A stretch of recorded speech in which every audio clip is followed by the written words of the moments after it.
Bonjour à tous et merci d'écouter la radio Futur Média, il est 7h. La brèche de Saint-Louis, le gouffre à pêcheurs, 3 sont introuvables depuis 24 heures environ. C'est à la suite d'un accident entre deux embarcations. Les recherches se poursuivent pour retrouver les corps des pêcheurs.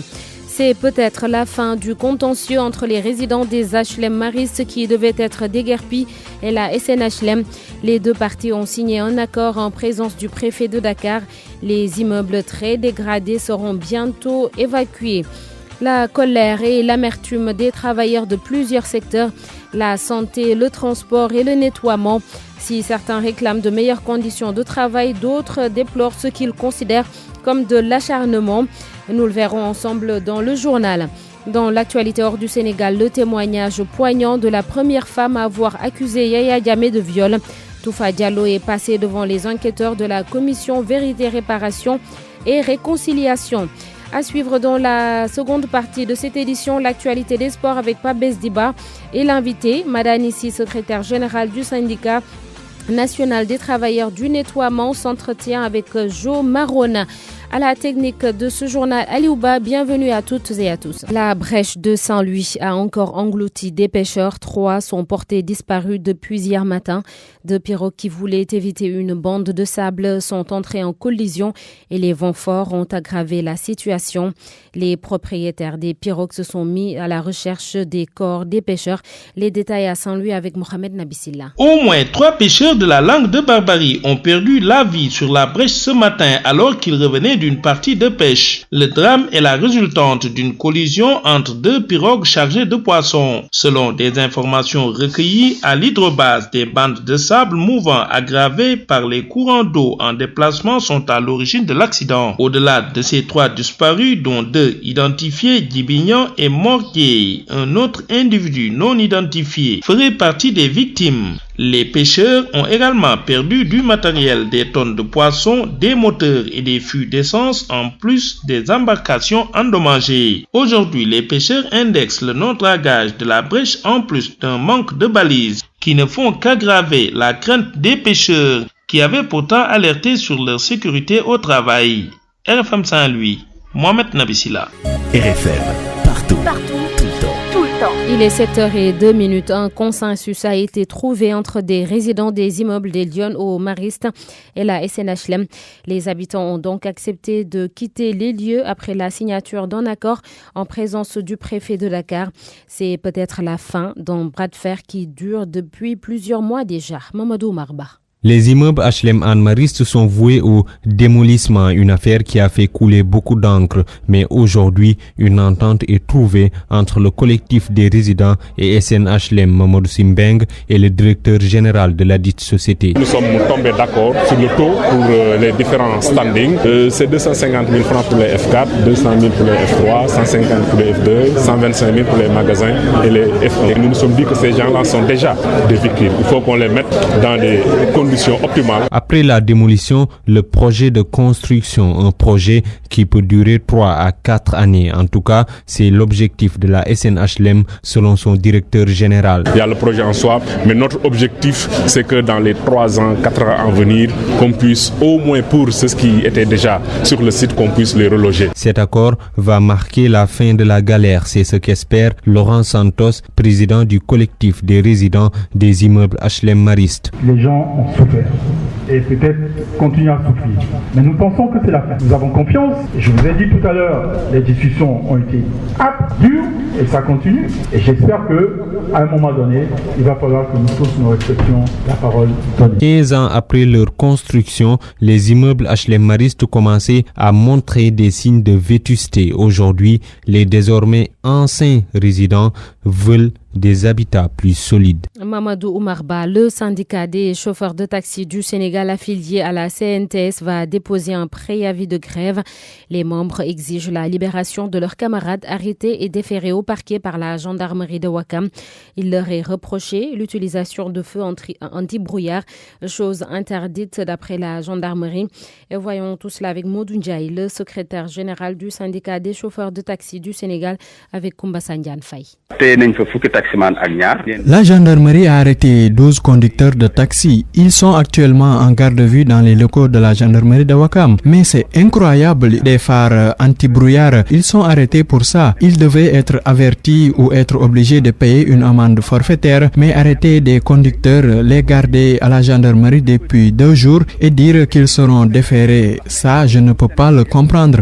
C'est injuste. Si ça s'avère que c'est une interdiction, ceci doit être appliqué à tout automobiliste, particulier, bus, Ndiagandiaï ou autre. Mais pourquoi nous cibler seulement? Ce que l'on veut, c'est qu'il soit relaxé le plus rapidement possible, sinon nous allons réagir. D'ailleurs, dès ce samedi, les membres du syndicat vont se réunir pour le dépôt d'un préavis de grève. C'est comme si les conducteurs de taxi ne faisaient pas partie de ce pays.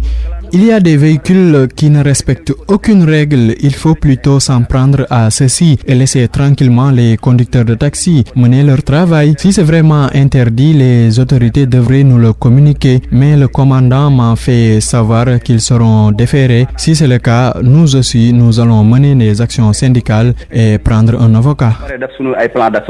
Des propos traduits par Abdoulaye Diop. D'autres travailleurs qui ont déjà entamé un mouvement d'humeur, ceux de l'hôpital de Saint-Louis, après un arrêt de travail et un port de brassard rouge. Ces agents regroupés au sein de l'Alliance de tous les syndicats étaient en conférence de presse.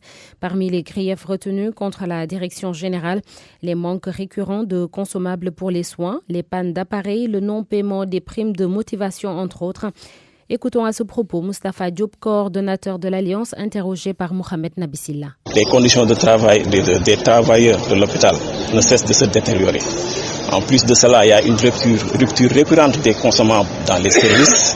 Donc, le personnel n'arrive pas à soigner correctement les patients. En plus de cela, il y a une gestion opaque de l'ensemble des ressources qui sont à la disposition du CHR de Saint-Louis. Donc, il y a les pannes des appareils au niveau des services. Quand vous allez dans le service de radiologie, vous ne pouvez pas faire une échographie actuellement. En plus de cela, le laboratoire ne manque pas pour cause de rupture de réactifs. Après plusieurs négociations avec la direction, il n'y a pas eu d'avancée. Aujourd'hui, l'ensemble des travailleurs est dehors pour manifester son mécontentement par rapport à cette gestion de l'hôpital régional de Saint-Louis. Les travailleurs courent derrière des arriérés de dettes de 6 mois de paiement de motivation. Nous exigeons un audit parce qu'il y avait 200 millions qui étaient prévus pour la réhabilitation de l'hôpital, l'état de l'hôpital. Vous avez vu l'état des toilettes. Donc nous ne savons pas où se sont trouvés les 200 millions là. Et cela ne s'arrête pas. À leur tour, les professionnels du nettoiement ont rédigé un mémorandum destiné aux autorités. C'est pour attirer encore une fois leur attention sur leurs difficiles conditions de vie et de travail. Des manquements qui font douter de la réussite du programme Zéro déchet du président de la République. Le syndicat national des travailleurs du nettoiement était en assemblée générale. Omar Mbow. Tout ce qui est fait pour toi sans toi est fait contre toi. La liste des mots des travailleurs du nettoiement est longue si l'on se fie à Madanissi. Suffisant pour le secrétaire général du syndicat national des travailleurs de taper sur la table pour dire stop. Les travailleurs ne sont pas contents. Ils nous parlent de fast track. Les travailleurs ne sentent pas le fast track chez eux. Puisque depuis lors, il n'y a pas eu d'augmentation de salaire. Les travailleurs sont souvent dans des conditions exécrables, dans des conditions misérables. Ils ne savent plus à quelle autorité se fier. Aujourd'hui, nous avons un problème de communication et nous avons un personnel vieillissant. Et d'ici 2020, si on ne fait pas attention, il y aura plus de 200 départs à la retraite. Et ce sera un manque à gagner.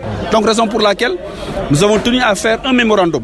Et ce mémorandum aujourd'hui est considéré comme le plan d'action du syndicat national des travailleurs du nettoiement. Pour lui, le programme Zéro déchet du président Macky Sall risque d'être utopique si les véritables acteurs n'y sont pas associés. On a l'impression que ces autorités aujourd'hui sont en train de mettre les charrues avant les bœufs. On nous parle de Sénégal Zéro déchet depuis le 2 avril 2019 et nous avons dit que quel que soit le dispositif qui sera mis en place, si les travailleurs ne seront pas impliqués, le zéro déchet ne pourra jamais se faire. Les travailleurs du nettoiement veulent aussi l'application de la convention collective. Aujourd'hui, l'État est en train de fouler au pied la législation du travail. Aujourd'hui, cette précarité que vous voyez, cette absence de concertation, cette absence de considération, le manque d'augmentation de salaire, c'est parce que la convention collective n'a pas été appliquée. Le syndicat des travailleurs du nettoiement du Sénégal exige le respect de leurs droits, faute de quoi un mouvement d'humeur. D'autres revendications, pas de travailleurs, et dans un autre secteur, les élèves du lycée Valdiodio Ndiaye de Kaolack interpellent l'État sur la vétusté des bâtiments. C'était en présence de la présidente du Conseil économique, social et environnemental. Aminata Touré était sur place pour réceptionner les nouveaux blocs sanitaires construits dans l'enceinte de l'établissement.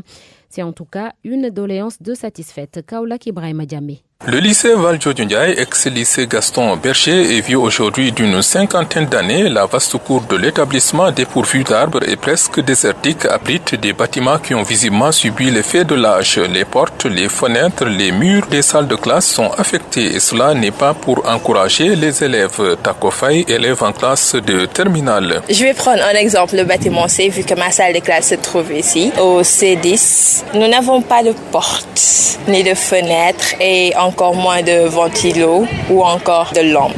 Et c'est vraiment une situation pas très facile. Au lycée Valdiodio, le problème d'hygiène était réel, l'accès aux toilettes problématique. Le lycée a toujours eu des problèmes sanitaires, des problèmes de toilettes. Parfois même, vous voyez les élèves qui veulent aller aux toilettes, je veux dire, ils n'ont pas accès à ces toilettes-là. Donc, on est obligé de sortir aux maisons, aux alentours. Il a fallu l'intervention de Madame Aminata Touré pour régler cette question. La présidente du Conseil économique, social et environnemental a financé la construction de blocs d'hygiène dont elle était venue remettre les clés. Et je voudrais inviter les entrepreneurs sénégalais également à s'activer dans la responsabilité sociétale d'entreprise. Ça, c'est important. N'attendons pas seulement que la coopération d'un pays X ou Y vienne nous faire des toilettes. Comme qui dirait Madame l'envoyée spéciale du chef de l'État s'était préparée à esquiver toute question politique. Au cours de son intervention, l'envoyée spéciale du chef de l'État n'a donné aucune chance aux journalistes de placer une question politique. Après l'interview, elle s'est engouffrée dans son véhicule. Ibrahima Diamé, Kaolack, Radio Futur Média. Merci Ibrahima Diamé. Direction le nord du pays, créer plusieurs mini-fermes et favoriser l'insémination artificielle et la formation des producteurs de lait du département de Dagana. C'est le nouveau défi de la coopérative des producteurs laitiers du département de Dagana. En assemblée générale, le nouveau président élu se dit optimiste quant à l'autosuffisance en lait au Sénégal, mais cela passe forcément par de bonnes politiques gouvernementales. Dagana, Mamadou Diagne. Après un bilan jugé satisfaisant par la coopérative des producteurs laitiers du département de Dagana, Abou Idi Sow vient d'être réélu à la tête de la dite coopérative pour une durée d'une année. Il inscrit sa démarche dans la rénovation du secteur en passant par la construction de mini-fermes et l'insémination artificielle. Il y a beaucoup de choses aujourd'hui citées ici et projetées. Il y a des mini-fermes qu'on a implantées pour éviter la transhumance des éleveurs dans le cadre départemental. Et il y a des formations encore qu'on a fait et il y a des magasins et stockages qu'on a fait encore dans le département et il y a des mises en dépôt fourragères encore qu'on a fait. On collecte la paille de canne vers la compagnie sucrière et la paille de riz dans le Valais Foulouve, qu'on envoie ça vers le dépôt pour qu'il soit être à côté des éleveurs qui fournissent de lait pour essayer de diminuer la transhumance. On est en train de renouveler les vaches métisses qui est là dans les mini-fermes. Ce dernier se dit très optimiste sur l'autosuffisance en lait au Sénégal et cela passera selon lui par une bonne politique gouvernementale. Je pense qu'on doit diminuer la poudre dans le Sénégal. Je pense que c'est nous qui doit être le département qui doit choisir par la pilote pour tout le Sénégal pour changer l'organisation des éleveurs dans le Sénégal. En assemblée générale, ces producteurs tendent leurs mains aux agriculteurs et agrobusiness pour l'obtention d'aliments de bétail sans problème. Mamadou Diagne, Richard Toll, Radio Futur Média. RFM. L'actualité internationale. Il est 7h14. Nous vous en parlions au début de ce journal, un témoignage à la fois inédit et très émouvant. C'est ce qu'a fait la première femme à avoir accusé l'ancien président gambien Yaya Jammeh de viol. Toufa Diallo a fait face à la TRRC, la Commission Vérité, Réparation et Réconciliation. Les détails avec notre correspondant à Banjul, Ouri Diallo. Un chef d'État qui viole sa concitoyenne dans le palais de la République. J'accuse Yaya Jammeh de m'avoir violé. Selon Toufa Diallo, c'est bien ce qui s'est passé au State House ce soir-là. Un jour de juin 2015 se rappelle la dame âgée de 19 ans à l'époque des faits. Yaya Jammeh ne m'a pas violé pour satisfaire son envie de femme, il m'a simplement violé pour me faire mal à moi ainsi qu'à ma famille. Ce secret, Toufa décida alors de le garder pour elle. Papa, maman, les amis, personne n'a été informé. Moins d'une semaine après, elle fut la Gambie, direction le Sénégal, puis le Canada au mois d'août 2015. Toufa Diallo est de retour dans son pays natal pour témoigner devant la TRRC. I am sorry if I offend anybody. Eh bien, si j'ai offensé quelqu'un avec mon témoignage, je suis désolé. Mais si c'est quelqu'un comme Yaya Jammeh, quelqu'un qui supporte Yaya Jammeh, alors là, tant pis. To those people, I am not sorry. Thank you. Le président de la TRRC. Un président de la République qui viole une des filles de la République au palais de la République. Non, insulte de la part de Yaya Jammeh à vous, Madame Diallo, à toute la République de Gambie. RFM à Banjul, Uri Diallo. Et toutes nos excuses pour la qualité sonore. Crise politique en Guinée et la marche annoncée du peuple à Dakar. L'opposant Bahouri, président de l'Union pour la démocratie et le développement UDD, appelle le chef de l'État Alpha Condé à renoncer à son projet de 3e mandat. Il estime que la Guinée ne mérite pas de sombrer encore une fois dans la violence. Bahouri, président de l'UDD, parti d'opposition, est joint par Papa Baldegui. Tant qu'il y a la possibilité de trouver une solution qui puisse être pacifique, il ne faudrait pas qu'on baisse les bras. Dans le contexte actuel, on peut considérer que le président de la République, M. Alpha Condé, ne s'est pas encore adressé à son pays et à son peuple pour indiquer de manière précise qu'est-ce qu'il entend faire par rapport à la constitution de la Guinée. Il y a eu beaucoup de controverses, des déclarations sibyllines par-ci par-là, mais comme il avait demandé une consultation et que certains membres de l'opposition avaient répondu à cette consultation, dont nous-mêmes, en tant que président de l'UDD et membres du Cercle des acteurs pour la République, nous avions répondu à cette consultation en indiquant que le changement constitutionnel peut être un danger pour la stabilité de la Guinée. Et nous demandions que le président de la République renonce à ce projet qui, dans une certaine mesure, risque de replonger la Guinée dans les incertitudes et l'instabilité institutionnelle dont elle est habituée comme par le passé. Bon, jusqu'à présent, on peut dire que le président tarde à se prononcer de la manière la plus officielle. Cela ne veut pas dire qu'on l'excuse par rapport à ses déclarations à New York, ses interviews par rapport au journal Le Monde. Mais on l'attend parce que il est encore possible de sauver la paix et la stabilité de la Guinée en accentuant la pression sur le président Condé pour qu'il renonce à son projet. Bahouri, président de l'UDD, est à Dakar pour prendre part à la marche du peuple guinéen prévue demain samedi. RFM Sport. La page des sports, c'est avec Pape Besdiba. Bonjour. Bonjour et bienvenue. Tout d'abord, football avec les éliminatoires de la CAN 2021. Le Sénégal, logé dans la poule I, va accueillir le Congo le 13 novembre prochain au stade de Lat Dior de Thiès, dont la pelouse suscite quelques inquiétudes auprès du sélectionneur. Mais Aliou Cissé devra faire face. Récemment, l'équipe local avait joué là-bas, j'ai assisté à ce match-là. C'est pas une superbe pelouse, c'est sûr et certain. On aurait aimé en tout cas être dans de meilleures conditions, mais vous le savez aussi bien que moi que le stade Léopold Sédar Senghor n'est pas encore en réflexion. Donc nous devons nous adapter avec les moyens que nous avons, mais ça sera pas une excuse. On a déjà joué sur des terrains beaucoup plus difficiles.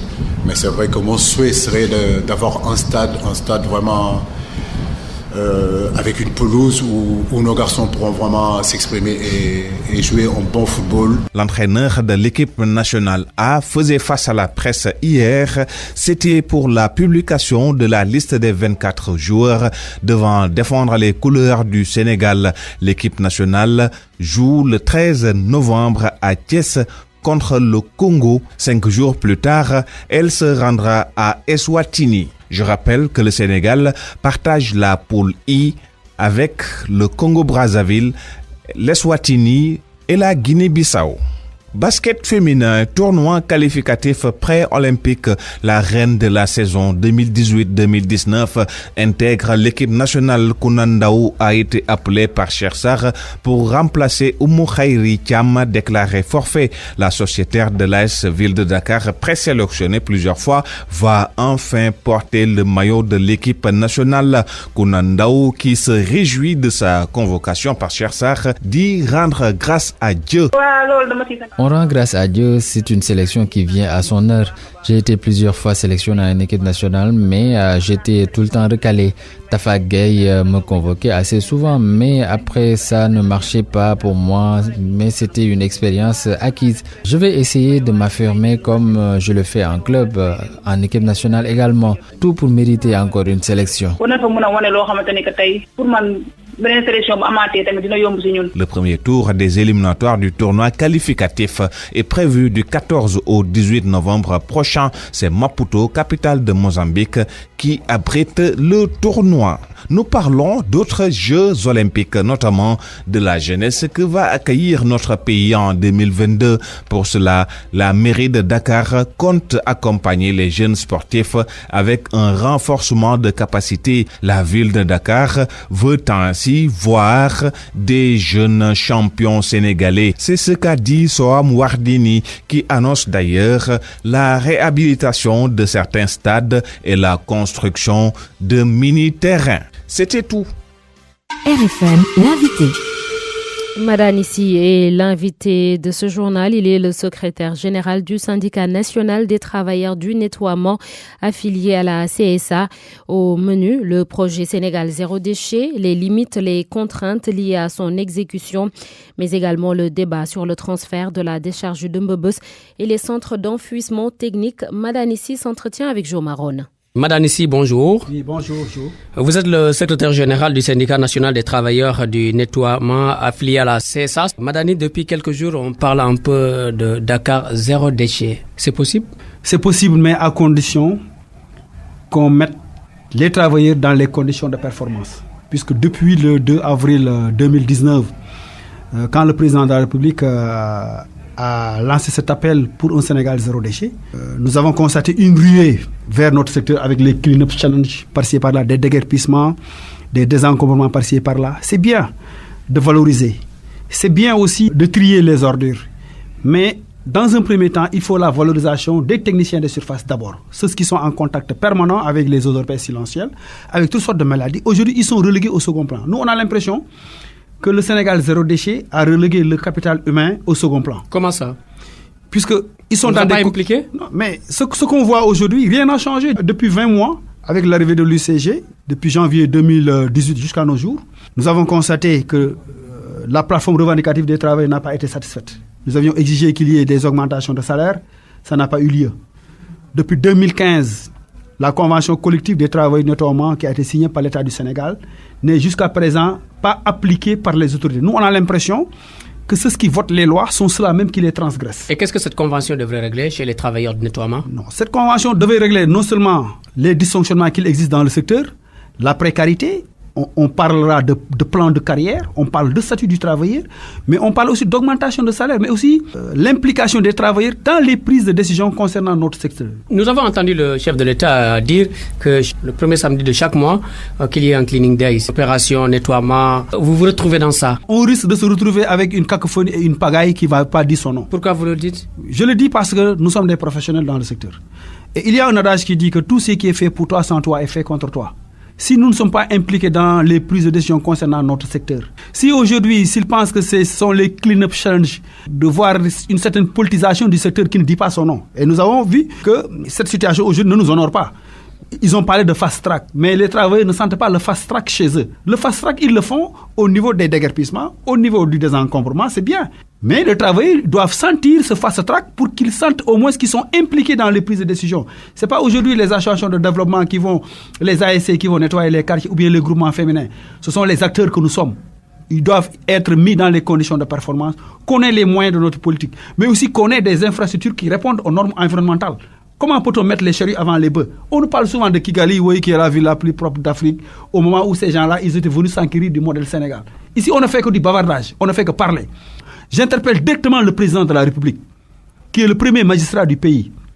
S'il veut un Sénégal zéro déchet, il n'a qu'à impliquer les travailleurs qui ont cette expérience, qui ont l'expertise, qui ont l'amour du travail. Ce n'est pas n'importe qui travaille dans le secteur. Aujourd'hui, nous avons été informés qu'il y a des Italiens qui sont ici au Sénégal, des Français, des Allemands, pour gérer les ordures.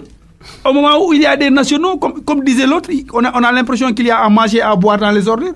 Et les travailleurs qui sont là, pourquoi on ne les implique pas? Pourquoi aujourd'hui ces travailleurs-là sont des laissés pour compte au moment où ces gens-là font appel à une expertise internationale qui n'a rien à voir par rapport aux réalités sénégalaises? Est-ce qu'aujourd'hui cette non-implication, c'est synonyme du silence des travailleurs du nettoiement? Si vous avez vu ce silence depuis 20 mois, aucun syndicat n'a pipé mot. Parce que vous n'avez pas été impliqué dès le début. Mais l'implication, c'est parce que, bon, on voit l'UCG avec les camions, mais les travailleurs, ils ne sont que des simples exécutants.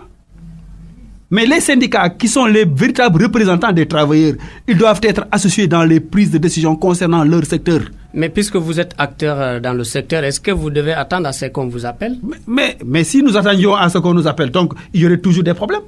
Regardez, aujourd'hui, il y a un léger mieux, c'est grâce aux techniciens de surface. Les ordures, ce n'est pas les Guinéens qui les prennent, ce sont les travailleurs qui les prennent, avec des conditions très difficiles. Tout récemment, il y a eu un appel d'offres qui a été lancé. Et cet appel d'offres, c'était au moins qu'il y ait un cahier de charge, qu'il y ait des concessionnaires à la hauteur de la mission, qu'il y ait de la plus-value. Nous avons été laissés en rade, nous n'avons pas été impliqués, nous n'avons pas été associés. On nous a fait savoir que depuis le 22 septembre, ils ont mis en branle cet appel d'offres. Et aujourd'hui, nous avons constaté souvent des manquements. Aujourd'hui, il y a des dysfonctionnements, il y a souvent des dépôts sauvages dans certains quartiers. Les travailleurs, là où ils faisaient un voyage, ils font maintenant 2 à 3 voyages. Ils sont dans des conditions très difficiles. Nous collectons plus de 2400 tonnes jour. On évoquait le transfert de Mbebes, la construction de centres d'enfouissement technique. Quelles sont les informations que vous avez par rapport à tous ces projets-là? Aujourd'hui, l'État est en train de mettre des CIVD au niveau des capitales régionales pour avoir des centres d'enfouissement ou bien avoir aujourd'hui des infrastructures qui vont nous permettre aujourd'hui de gérer correctement nos ordures. À l'image de Kaolack, de Touba, de Tivaouane, et de Tamba et tout ça. Donc je pense que c'est bien. Mais Dakar, il faut que Dakar, qui est la capitale, n'a pas ces infrastructures. Aujourd'hui, nous avons Mbebes. Bon, il nous semble que, après les informations qu'on a reçues, que Mbebes va avoir un autre statut qui va lui permettre aujourd'hui, dans le cadre même du tri sélectif, de mieux jouer son rôle. Mais il doit y avoir un tri sélectif en amont et en aval. Donc ces infrastructures sont prépondérantes, sont très importantes pour réussir la mission pour un Sénégal zéro déchet. L'ancien président sénégalais Léopold Sédar Senghor disait qu'il souhaitait voir Dakar être comme Paris en 2000. À quelle date pensez-vous que Dakar peut être comme Kigali? Mais en termes de propreté, si on veut que Dakar soit comme Kigali, il faut d'abord un changement de comportement responsable à tous les niveaux. Ce que nous avons constaté sur le terrain, c'est une indiscipline notoire, caractérisée. C'est pas le jour. Puis eux, ils ont réussi 20 ans avant. C'est un long processus. C'est pas aujourd'hui que les gens vont avoir zéro déchet avec ces genres de comportement. Les gens n'ont même pas là où mettre les ordures. Les gens aujourd'hui pissent là où ils veulent, ils déversent les ordures n'importe comment. Il y a une absence d'autorité. Aujourd'hui, où est le code de l'hygiène? Où est le code de l'environnement? Où est le code des collectivités locales? Où est le code qui interdit les sachets plastiques? Il faut qu'aujourd'hui, qu'il y ait ce qu'on appelle les états généraux du nettoiement. Madame Nissi, secrétaire générale du syndicat national des travailleurs du nettoiement affilié à la CSA, vous étiez notre invité, je vous remercie.